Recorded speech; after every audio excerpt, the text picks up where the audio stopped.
Is the media being too harsh on Carlos Alcaraz at only 20 years old? Well, in this episode, we're going to take a look at the statistics of Djokovic, Nadal and Federer at the same age to see what the difference is. Yes, and there's 4 spots left for Turin. Who's going to qualify? We've seen some of the events last week and a lot of players lost, so we're going to be speaking about some of them results on this episode. So make sure you get ready, strap in for the biggest episode in Countdown history.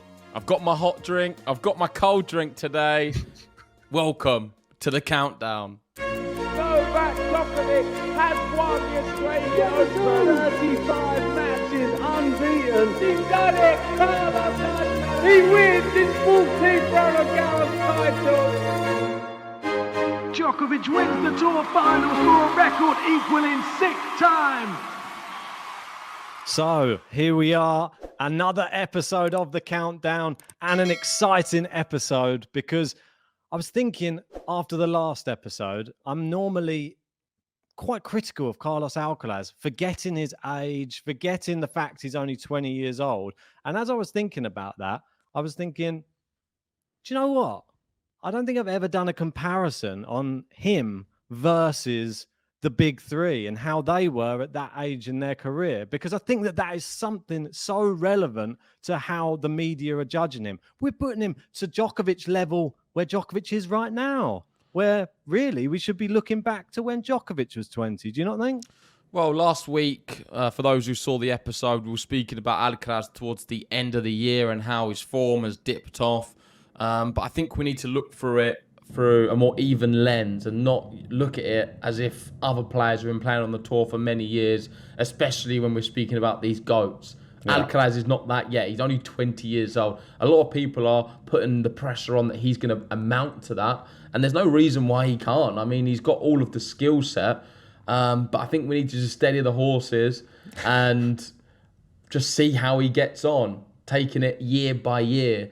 And if you're looking at how he's done so far, I often say it on the channel to you, to people in the live chat, he's doing extremely well. Like, he's tracking. We've seen a lot of the time comparisons with Rafael Nadal. I think it's because they're Spanish. Their tennis styles are very different and contrasting. Yeah. And through that journey, he is surpassing Rafael Nadal in everything he's done. Yeah. And we know how great Rafa went on to be as a tennis player. So I think he's doing just fine. And this episode hopefully brings to light how well he is doing at only 20 years old. I think that is the key thing that I wanted to find out. I know it's been highlighted even more in this past week because obviously he's pulled out of Basel. He's got 2 injuries. And it was the one thing I was looking towards after the US Open. Can he last the distance? Can he make it to the Tour Finals that he didn't get to play last year? And at the moment, it's sort of in the balance. He's having to take a bit of time off from a tournament he finished in the final of last year. He's forfeiting, obviously, points there. And in this race for year-end world number 1, he's obviously now going to be behind Djokovic going into Paris. But he's still probably doing all right for a kid from Spain at 20 years old. I mean, imagine being 20 years old, like, and being... Well, we all was, Ben. I do remember being 20 years old. For me, it's slightly longer ago. It wasn't that long ago. I know it was about 50 years for you, but not that long for me. But let's get into some of the stats you prepared, because I know you've done some analysis and you're trying to move a bit like Gil Gross these days. So let's go. That's it. Well, they call me Gil Gross 2.0 these days, but... Yeah, I'm not done a PowerPoint. I'm not quite as good as you. I've gone with what I know best, Excel. Okay. So we delve into a bit of a Google Sheets here that I have prepared. Let's have a look here. And this is statistics at 20 years old. So I've put... And 5 months. You've been very precise there, I can see. It's how old he is right now. And you can see there I put just to the side, 20 years old and 5 months. And you can see along the top, this is the month that they would have been 20 years old and 5 months. And you've got Djokovic there in November 2007, Nadal November 2006, and Federer, I mean, January 2002. And Isn't that crazy? Look, the difference between the Federer and the Alcaraz is 21 years is the difference. And how old is Carlos Alcaraz? Obviously 20 years and 5 months. So he obviously wasn't even there yet when Federer was playing in that. So that's a very interesting thing to look at as well in this whole dynamic. Completely different generations of tennis. And there's going to be people who come in on this and say, yeah, but the current crop of players aren't quite as good. You can only judge a person based upon the players they've had to play. Well, he can't do anything about that. He can only play who he's playing week in, week out and produce the results. And instantly, let's look at the big one. Slam titles. Alcaraz, 2 at 20 years old. Djokovic hadn't won one at this stage. And Federer hadn't. Nadal, of course, did. And he was someone who was statistically a quicker learner, or someone who was able to... for sure, He was able to win big things early. And everyone was watching him, beating the likes of Federer, thinking, oh my gosh, this kid is special. He can do everything. Yeah. And I think that is remarkable. You look then down, so Australian Open, he's actually not done as good as them. That's probably one of the only ones he's not. He only got to the third round, but he's not played as many maybe as them. They probably had one more in there, maybe not, I'm not sure. This is the thing, I feel like this year has been a real groundbreaking year for him, despite missing the Australian Open. Had he played it, he may have had a fantastic performance there. Obviously, he'd just come in off being US Open champion. So the next hardcourt slam, that was going to be his first slam at world number 1. And he didn't get to play it. You look down the next one, I don't think it's too bad. Like semi-finals and quarter-finals of the French Open. And you see there, better than Federer. He only made the quarter-finals and a 4th round. Similar to Djokovic. Djokovic with 2 semi-finals. Yeah, he got to an extra semi, which is quite impressive. And Nadal, of course, winning 2, which is remarkable. But that sort of comes from his clay court pedigree, being the greatest to ever play on a clay court. Most definitely. Moving down, this is the most impressive. Yes. And I'll tell you why it is the most impressive. Because Wimbledon, I think, is an event in which you need to be able to play a few times to master. Yes. Alcaraz played it once. Wasn't amazing. Was okay, though. Yeah. Come back the next year and won. Yeah. In the build-up, wasn't sure if he could play on grass. He was learning. He won an event in Queens. And then beat Novak Djokovic in the final. That's the most Like, if you put thing. that whole package, I think that is the best... Well, I don't think. I'm 100% sure. That is the best ever Carlos Alcaraz victory. It's incredible. It's better than the US Open, which he won. I know he played for the longest on court. He had some really grueling matches, but nothing will compare to beating Novak Djokovic in a Wimbledon final. And he was able to win Wimbledon before any of the big 3. It's incredible. He then was able to win the US Open before any of the big 3 as well, which is the one at the end of the year where we usually get some more strange winners. It's not always back-to-back. You get sort of some surprises, some wild cards. Look at him compared to Federer, though. Yeah. I mean, Federer only made a 4th round. Alcaraz has made a quarter-final, a semi-final, and won it. Got progressively, better, I say. He went from quarter-final to winning it, and also a semi-final this year as well. Statistically, the US Open is Carlos Alcaraz's best slam, and I think we could see some good results at the Australian Open if he plays a few more. So. I forget who he lost to in that 3rd round. Was it Zverev by any chance? That rings a bell, to be honest. I feel like it could be, but I'm not entirely sure. I'd have to have a look. Yeah. I'll let you have a look maybe. But just before I'm doing that, let's have a look at the Grand Slam win-loss record. I'll let you have a look at that. And it's 41 wins, 9 losses, which gives him an 82% win record in Grand Slams. So Grand Slams in a best-of-5 format, that is the pinnacle of tennis, the main place where you're playing the best players, and he's won 82% of their matches. Yep. You've got to remember, playing against the likes of Djokovic and Nadal as well. Yes. So both of them are in them events. I know Nadal maybe missed a year of that, and that is where you're going to get some people argue the fact that he's not had to play against all of Nadal and none of Federer. Whereas Djokovic or even Nadal, when he was coming through, was playing against... They was all playing against each other. Yep. Then you had Del Potro, Stan Wawrinka, Andy Murray, etc., etc., Thomas Berdych, and other players. So lots of... That's where you're going to get some people jumping on the bandwagon that Alcaraz has had to do it in an era where there's not been so many great tennis players. Like David Ferrer, another one to add into the list as well. For sure, but still, it's just really good numbers. And it was Berrettini, by the way, he lost to in Australia. Oh, Berrettini. Yeah, a 5-set match, remember? Yeah, that's right. Yeah. And then Weeks, because he lost to Zverev in Roland Garros. Yeah. It's come back to me now. So Weeks at number 1, 36. So the other thing, forgetting, it doesn't really matter the number there, I feel. It's just the fact that he's achieved world number 1 status at 20 years old, and the big three haven't. Exactly. So I think that is a key thing, to be able to get to the pinnacle of the sport, not just at any time, but whilst somebody like a Novak Djokovic is setting all these records as well. Very difficult. You see someone like Medvedev, he got there, but didn't stay there for very long, did he? Alcaraz, 36 weeks. I think that's pretty good. Yeah. Like, keep adding to that throughout the rest of his career. And he's got the chance to get back there this year.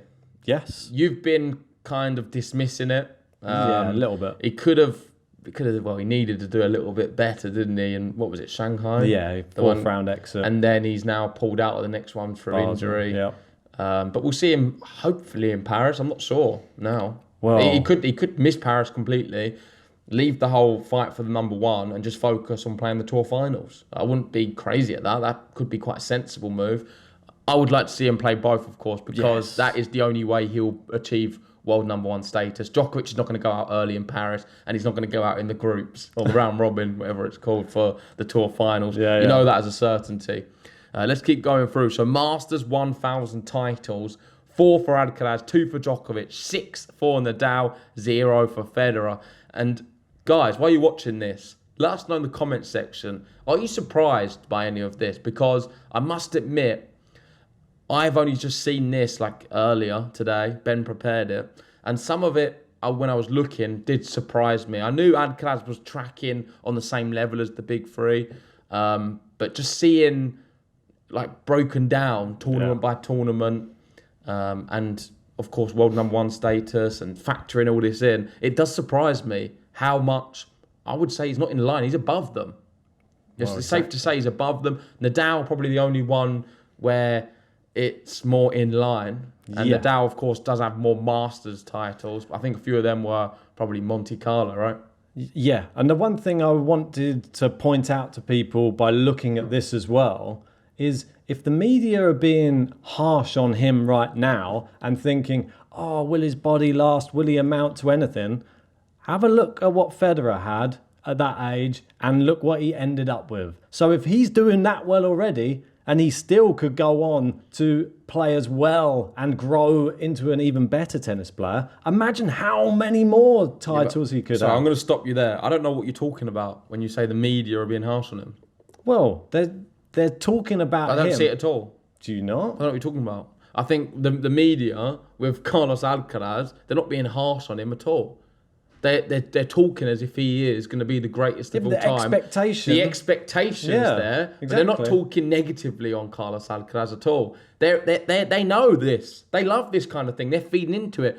What I'm talking about, it's not the media. It's more social media, and particularly Djokovic fans. Ooh. So if they're watching, that's who it is. It's not the media. There's a lot of Djokovic fans out there who are coming for Alcaraz, and saying all of these things about why are the media bigging him up and making him into sound like this great tennis player, and he's not won anything yet. Let's all stay. And with one regard, I agree. You need to stay grounded, hold your horses with it. Let's see what happens, because an injury can end all of this. Yeah. That's obviously horrible to say, but you don't know what's round the corner. Yeah. But I don't think the media are treating him harshly. So I don't know what you're trying to imply or what you're saying. The only people who are being very much against him, I would say, are the Djokovic fans. I think it's more That's all it is. the how long his body is going to last type thing for the year. Because we haven't seen him complete a full year successfully. But you're not talking about mainstream media.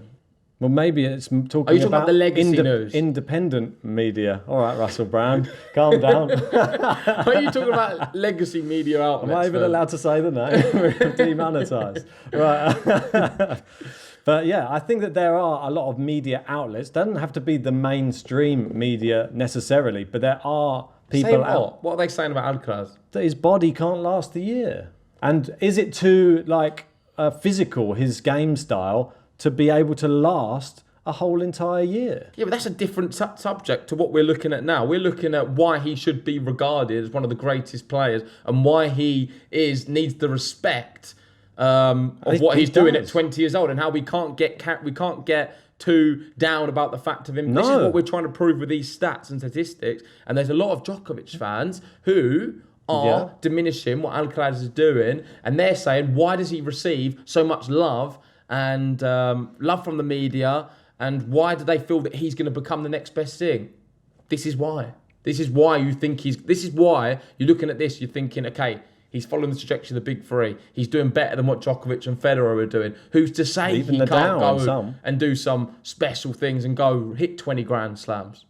That's the way it's looking. Well, and this is what we're trying to prove here today. The media are very much on that. They're on that bandwagon. The one thing they're embracing what we're saying. The people who aren't are the Djokovic fans. So maybe yourself. Maybe you need to take some self-reflection. The thing that you're trying to prove this to yourself because you're a big Djokovic fan. The thing, maybe you're right. Maybe I'm trying to prove that being injured at maybe the back end of the year is something he can still even overcome. He's still doing so well even with that. Imagine if he achieves making his body last the year. How incredible will he be then? He's already like breaking records, it seems. If he goes one better and his body lasts to Paris and to the Tour Finals, who's going to stop him? He's going to be literally one of those players who everyone's going to fear and no one's going to know what to do.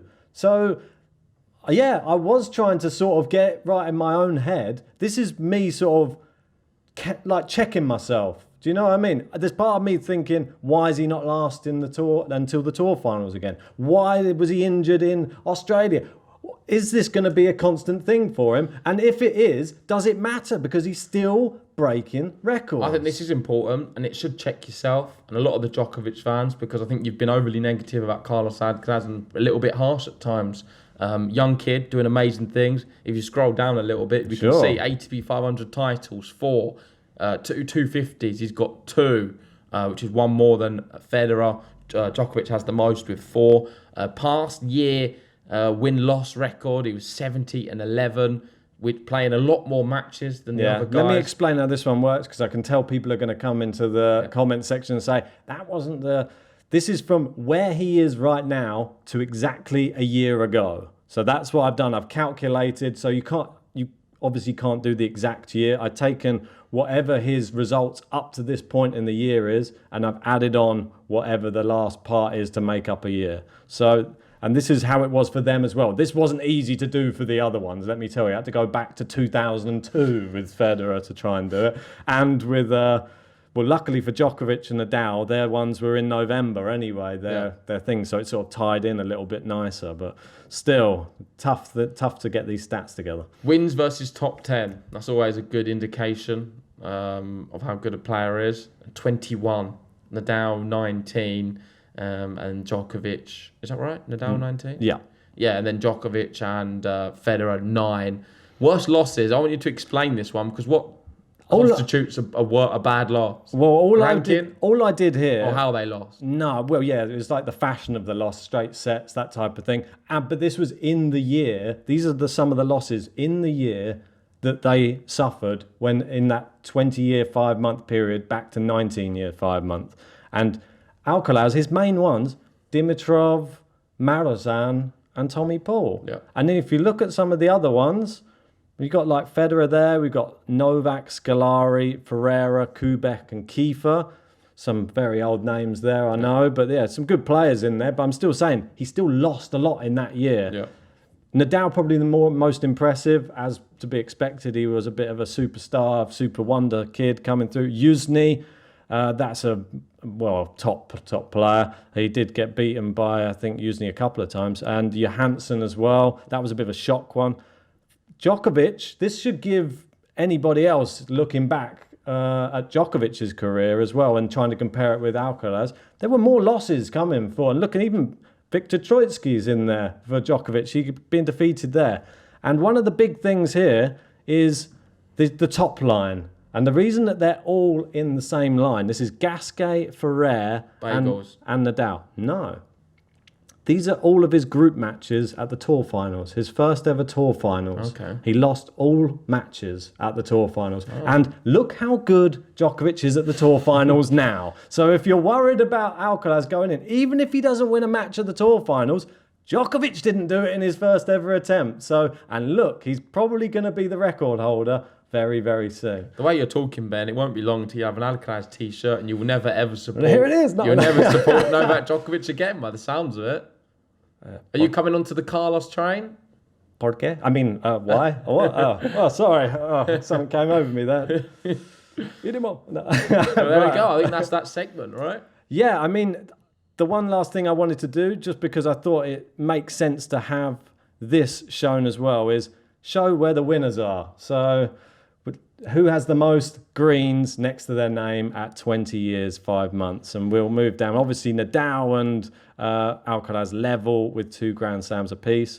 But all of the big 3 are better at the Australian Open. Alcaraz wins Wimbledon and the US Open and the Grand Slam win-loss record and the Grand Slam win percentage and weeks at number 1.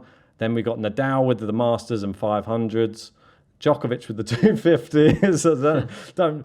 He'd never even played one for years now, I'm sure. And there you go, with the win-loss record over the past year at that age and top 10 wins, it is Carlos Alcaraz. So I'm sure you can see the greens mainly in that first column. Yep. Alcaraz is doing amazing. And I think people need to consider that when criticising 20-year-old Carlos Alcaraz. I'm going to be thinking twice. Trust me, when I next look at a loss for Alcaraz, maybe it's okay to lose a few matches when you're at that age. All growing.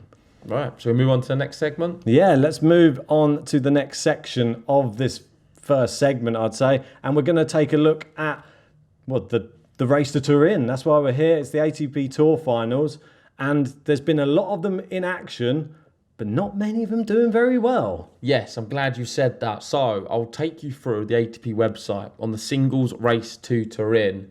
And you can see, so Alcaraz, Medvedev, Sinner, basically Rublev has qualified. Yeah. Rublev didn't play any events because he kind of knows that He's there. Yeah. But Tsitsipas, he's almost there, but not quite. He lost to Arthur Fields in the semi-final, but he picked up quite a few points. I think he'll be all right now.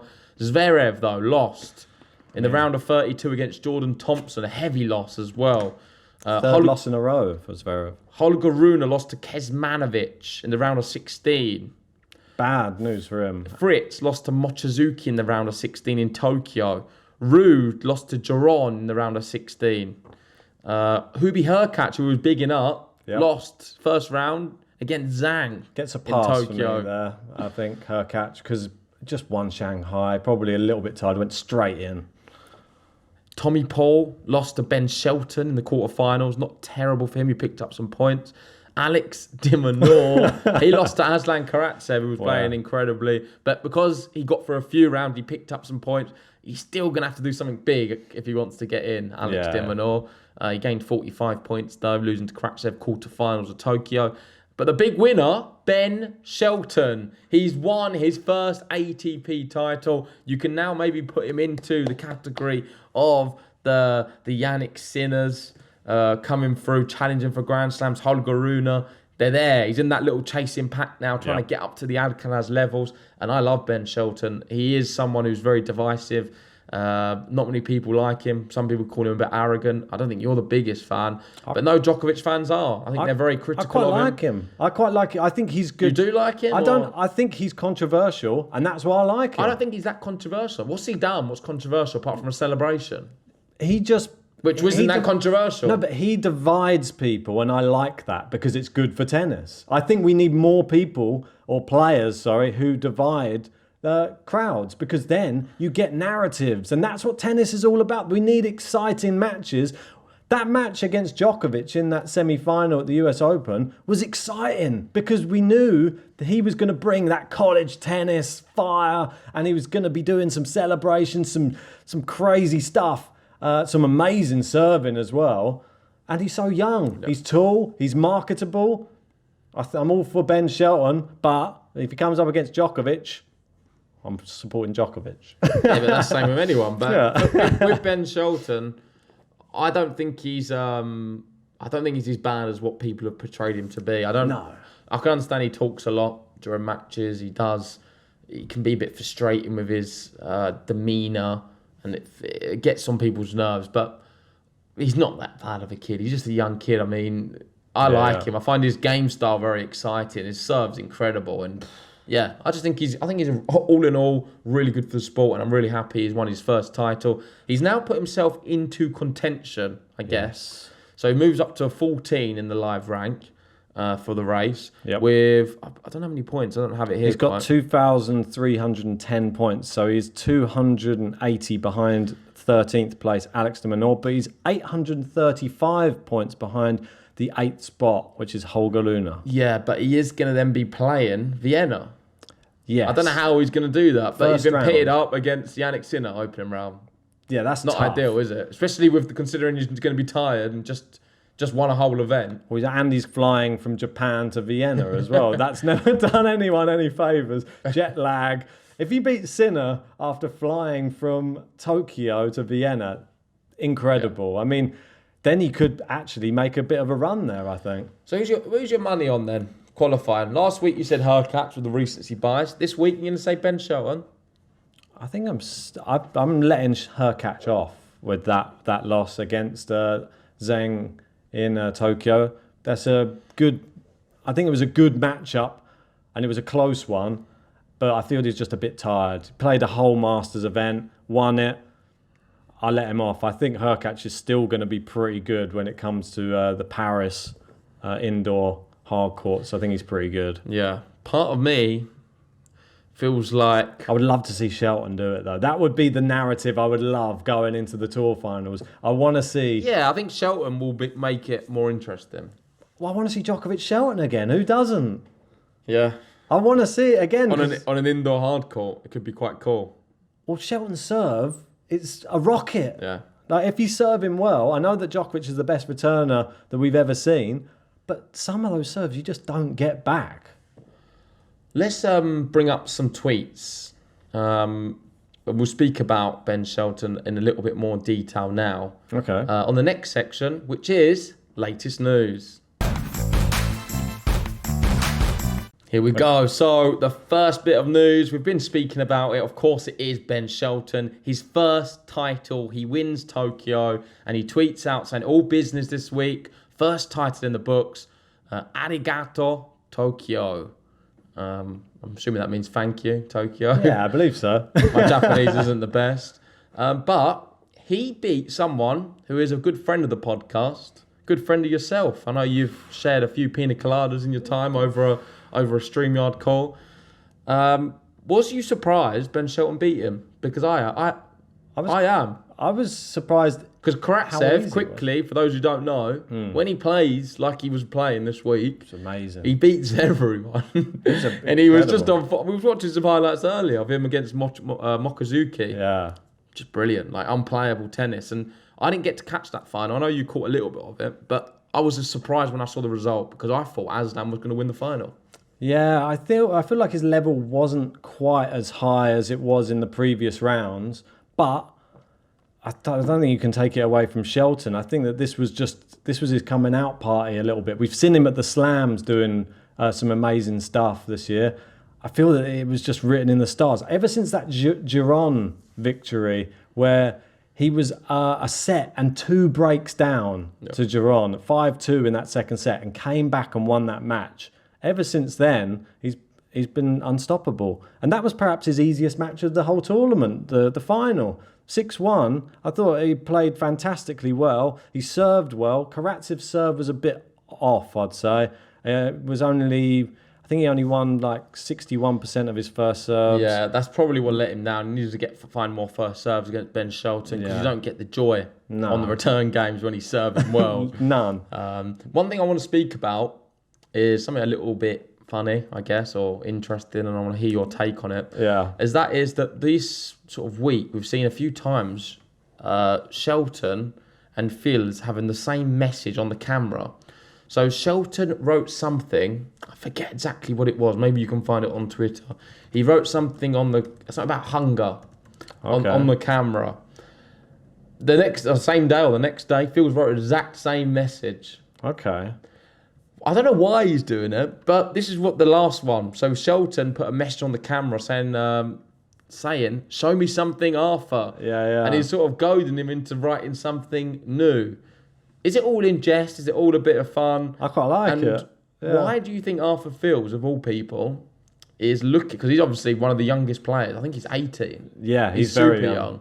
By the way, just lost, I believe, in a final to Gal Monfils. Is that right? Yes. I get mixed up with tournaments. Yeah, you're right. Yeah. And he's beaten Tsitsipas in straight sets. We'll get on to Gal Monfils in a second, but he's been playing great, Arthur Fields. Why is he copying Ben Shelton? Is he doing it to mock him? Is he doing it because he's a motivation? Is he inspired by him? Why? I think these two. He put humble and hungry on the. Yeah, that's right. Yeah, so I quite like it because I feel that this is maybe like a new style of tennis player that is coming through at the moment. We've got young players who are doing exceptionally well. Both of those players have sort of really come to the forefront in 2023, and they're making like a sort of off-court rivalry, and I like it because now it's building a narrative to when they actually play each other. Because I want to see, is this like a real thing, or is this something they planned? Like behind I don't know if they know each other or if they're friends. I don't know much about it. I'm just putting it out there. Let us know in the comments section if you're more in the know than what we are. Though. But yeah, it was on the same day. I've just got it here. So Shelton put in humble and hungry, and Fields won his match and wrote the same thing in the camera. So yeah, I like it. But the reason I bring it up is because obviously Shelton does the celebration. Djokovic then copies it. He seems to be someone, for whatever you want to say about him, where trendsetter. He's a bit of a trendsetter. I like it. Yeah. That's why I think he's good for tennis. People talk about things that he does. Yeah. And that's brilliant because in this type of job, we need stuff to talk about as well. There's a lot to talk about here because 37-year-old Gal Monfils smiles again and he comes back to beat Pavel Kotov 4-6, 7-6, 6-3. 8-6 in that second set tiebreak. Did extremely well and win his 12th title of his career in Stockholm. The lowest ranked player to ever win that event. Brilliant. And it's his second title in the tournament, 12 years after the first. The big thing for him, though, is he's back inside the top 100. Brilliant. Svitolina was in the crowd.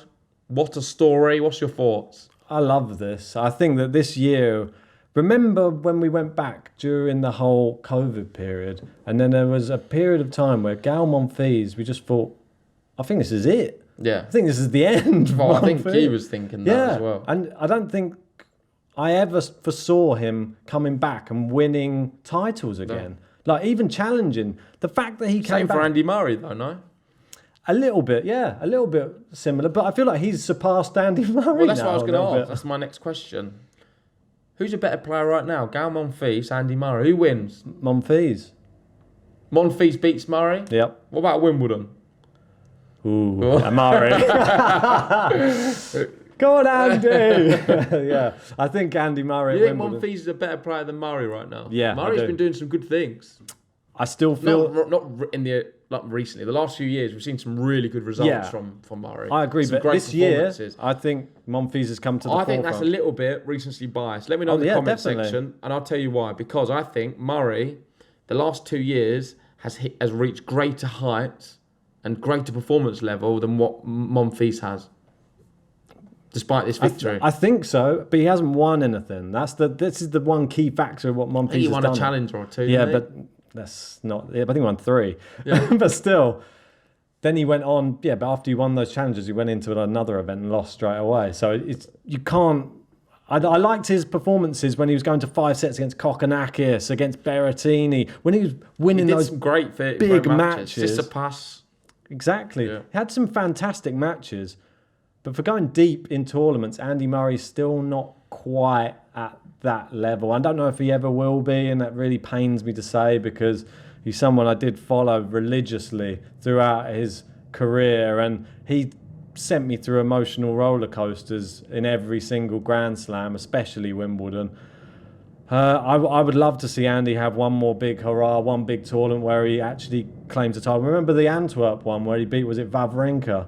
And he's just in tears after all of the hardship. I mean, it's so emotional. I mean, I don't know if Monfils has had the same emotion today, but I can imagine that was a big moment for him. Yeah, certainly. It just shows that he can still do it at this level. Yeah, what a player. And I hope we see a few more years left, but I don't think we are. Potentially last year being the last. Yeah. Anyway, let's move on. That is some of the latest news. Another story to mention was Leylah Fernandez. I know you wanted to speak about that briefly. We can just the have fact that she won an event last week. We spoke about that, and then this week lost to the same opponent who she beat in the final. Yeah, she said her famous quote that she came at the end saying, "Thank you. I hope that we could meet again in another match soon. Thank you for making this hard for me." Well, guess what? She met you the next week in the semi-final and beat you, and then went on to win the tournament as well. So those two seem to be getting deep in tournaments. Siniakova, well done to her. The other half of the famous doubles pairing, Krejcikova, Siniakova. Well, those two, both good at singles and doubles. Brilliant doubles pairing. But let's move on to the thing some people have probably tuned in to see. It's tennis shootout.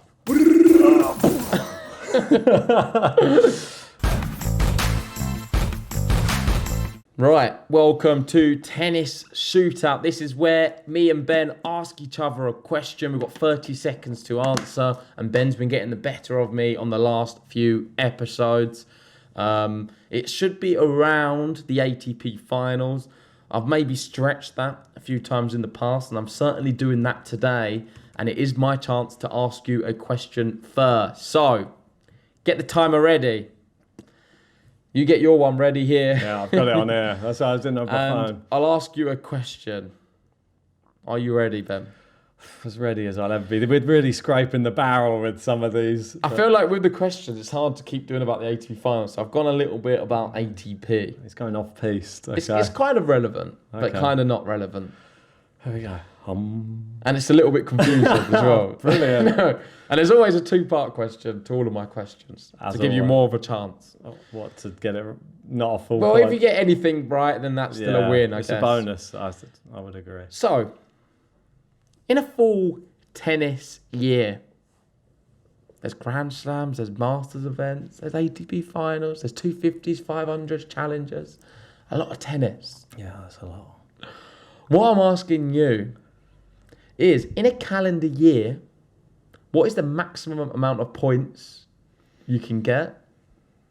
And the second part of the question is, who achieved the most points in any year period?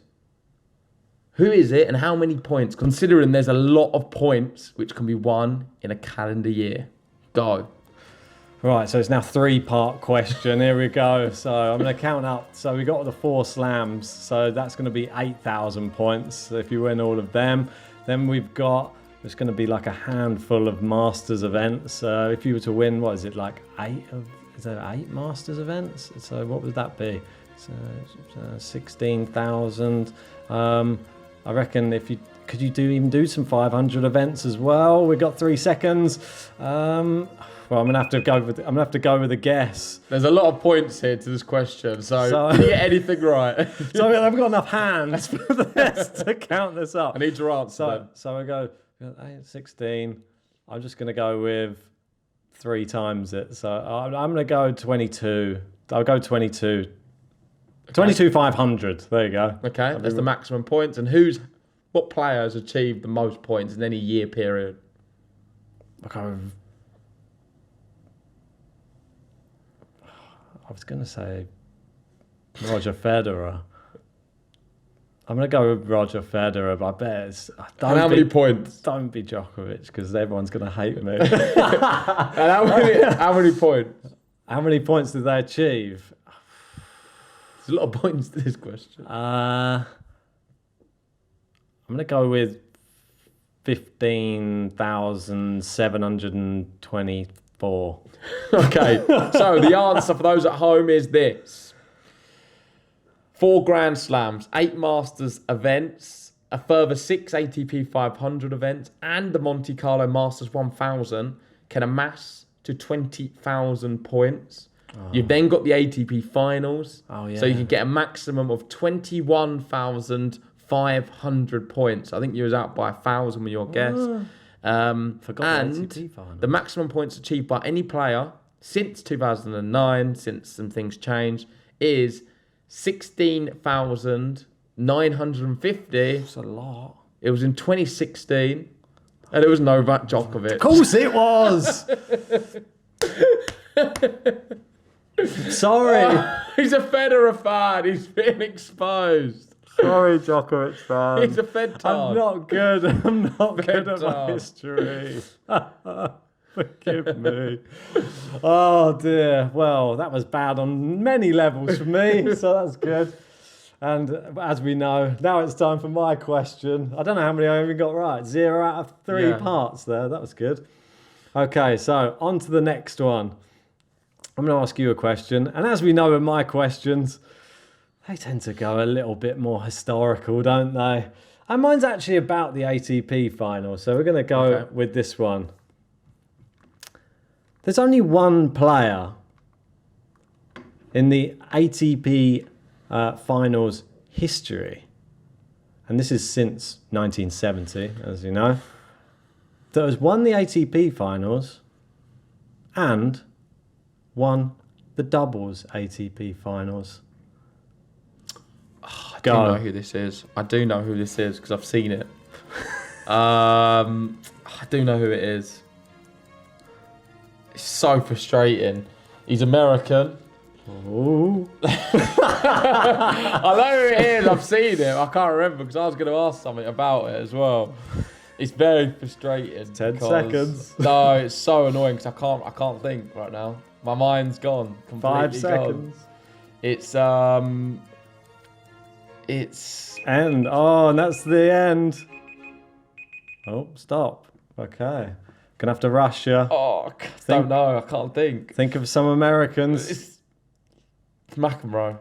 Boom! He's there! There we go. Come on. You cannot be serious with that answer. Yeah, I thought it might have been. It was a good one. I thought it was like... I knew it was an American. So. I thought you were going to say Stan Smith again. No. There for a second. But it's good. Yeah, well done on that one. You got John McEnroe. Ooh. Brilliant. Yeah, well done. I'm very impressed. I'll probably find out that that's not right now. And then someone will be like, that's not right. That was... such and such. Stan Smith won it in 1970 and the other one. Well, let us know, guys, in the comments section. Did you get them right? And if you have any questions for us, we will answer them on the next episode of The Countdown. But moving on to the final section of this podcast. If you haven't already, make sure hit that like button, subscribe if you're new as well. And this is going to be your guys' opportunity because we have a few questions which we're going to answer right now.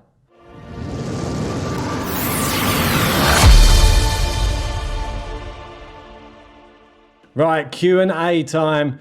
And we didn't have any on last week's episode, so I put out a post on social media, on the community, just to see if anybody had any questions, and you did not disappoint. So I had to pick between lots of these. I picked the top 3. If we keep on getting lots and lots of these questions coming in, we may even have to do an additional episode just to answer some of your questions, which would be great for us. We love having the questions, love answering them as well.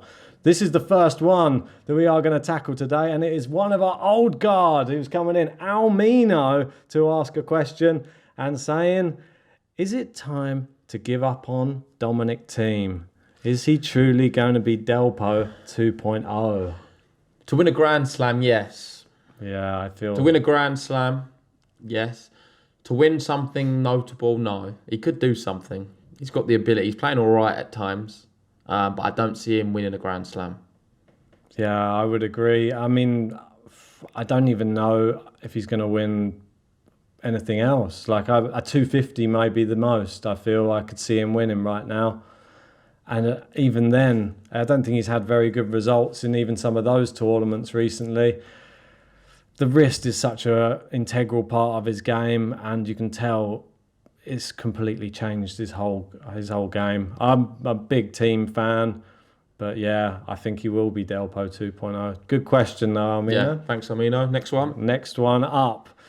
Peter Zaremba with a question here. Cheers, Peter, saying, is the one-handed backhand dead? I think we'll see less and less players coming through doing it. Yeah. The reason being is I honestly think most players coming through, they start with a one-handed backhand because of Roger Federer. Yeah. Without him playing and being that guy in the tennis space, people will be looking at the likes of Novak Djokovic, Correct. Carlos Alcaraz over the next 10 years, Medvedev, Zverev, and they're going to be copying what they see. And if people aren't doing it, they're not getting results with a one-handed backhand, they're not going to do it. I mean, Tsitsipas, I think, has been probably one of his biggest weaknesses at times in big tournaments. People have exploited it. Djokovic has sussed it out, and we know it produces a lot of shanks, and he's able, in a backhand-to-backhand duel, to get the better of him 8 times out of 10. Of course, you've got the big one if you can get it cross court. You've got, I know, Musetti's able to... Musetti hits a very good one-handed backhand. And for him, I really enjoy his one, and it's brilliant to watch. I don't want it to, but I feel like it's not the most... I've always said it. If you want to win big events, you want to be considered one of the greats, I think it's tough to be able to do it like what Roger Federer did for so many years. It's a real ridiculous art to master. Do you think we could see it like come in the women's game instead? Could there be... Because I feel like the women's game, that if you excelled in a one-handed backhand, that could be very, very dangerous, because obviously the match speed is slightly slower, so you're less likely to get as many shanks. And if you could really master a one-handed backhand, you might become like one of the most infamous players on the women's tour. Yeah, I'm just trying to find some players with the one-handed backhand on the women's. I can't really find the list. There was a young female player coming through. Yeah, there's someone recently I've been seeing doing. Let us know in the comments section. The name's just completely gone away from me now. Yeah. But the one obviously you think about is Carlos Suarez Navarra on the women's game. She was always doing the one-handed backhand. You got Tatiana Maria. She's a one-handed, single-handed backhand. Gasparian, who's changed their name, I believe now, right? Yes. Yeah.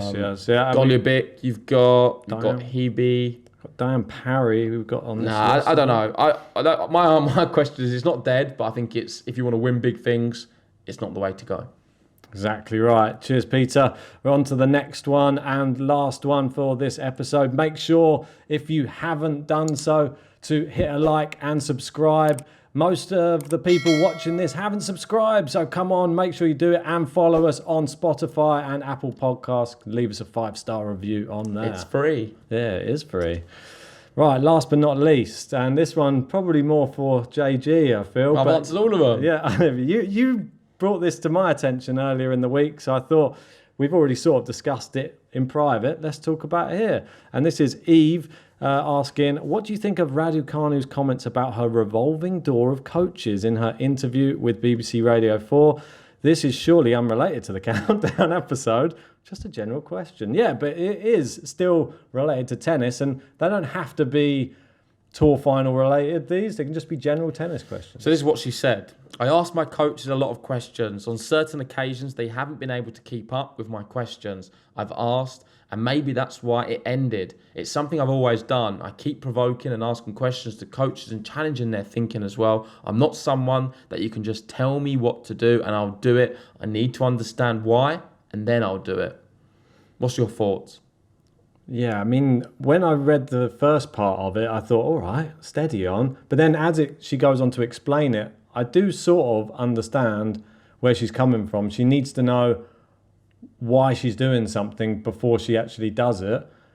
But maybe some coaches work in a different format and they don't need the back and forth. You just need to do as you're told. This is, look, I've won Grand Slams with other players by them following my exact instructions. So how about you follow my exact instructions and we will see how you fare?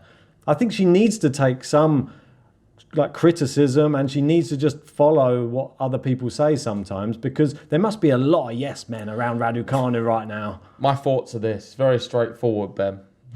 Very, very straightforward. How's it working out for her? It's great. I mean, no, that's it. It's done, isn't it? So if this is her approach, she's struggling with, what was it? She wants to challenge coaches, and she wants to know exactly. She wants all this. I know better than you kind of spirit. Then how's it getting on for her? Well, exactly. Terrible. She's gone through more coaches than you've had hot dinners. Just constantly keep going through them. Yeah. She's not playing. Injured. Not right. Something's not quite here. So yeah, clearly something's not working. So I don't really need to read anything. I just look at what's happening on the here and now. And following the US Open when she won, Leylah Fernandez lost that final. Leylah Fernandez, 40 in the world, just won an event last week in a different place completely to where Raducanu is. And Raducanu, I think, needs to start accepting some challenges from a coach and listen to what they've got to say, because ultimately they have experience in the industry and they know exactly what they need to do to get the best out of a player. I don't think any player should feel like they're bigger than a coach or bigger than the game itself. And yeah, let's see how it goes for her. But at the moment, something needs to change if she wants to be back at the best level. I know some people will say, oh, it's great, she's got so much drive, she's always challenging what she's being told. I don't really buy into it. This is just what she said to BBC Radio 4. I think she's, by the sounds of it, a very difficult person to deal with. And if she was a little bit more forthcoming to change and open to other people's and coaches, specialists, by the way, opinions, she may not be where she is right now. And that is not playing any tennis. And I think if you use a comparison to football, let's say, if you were to have all of these superstars like you had, the only way I can do it is like when I used to watch football, Man United, Alex Ferguson. There were so many people on so much money in that changing room, but if they didn't do what he said, they would not play. And that is just the long and short of it. He ruled the roost. He told them what to do. He told them how to play, how to win. And if you've got someone in front of you, a proven winner, telling you how to do something to win, you better do what they say, because that's the only way you're going to get results. Yep, exactly that. Well, there we go. We've answered the questions. Please leave some more for next week's episode. Hopefully you enjoyed this one of the countdown. It was quite a good one. We spoke about Alcaraz at the start. Let us know your thoughts on that. I think Ben's slowly converting into a big Alcaraz fan, and he doesn't even know anything about Djokovic. Doesn't even know how many points he got in 2016. The big season for Novak Djokovic. Very, very poor for him. But that's what you expect on Game to Love. We know what Ben's like. Thank you everyone for listening or watching. If you are listening on any other streaming platforms, please leave us 5-star reviews and give us a follow on Spotify and Apple. And if you're on YouTube, hit that subscribe button. But for now, we'll see you very soon. Thanks for watching, and see you on the next one. In my defence, that was Andy Murray's great year, 2016. That's what. See you soon.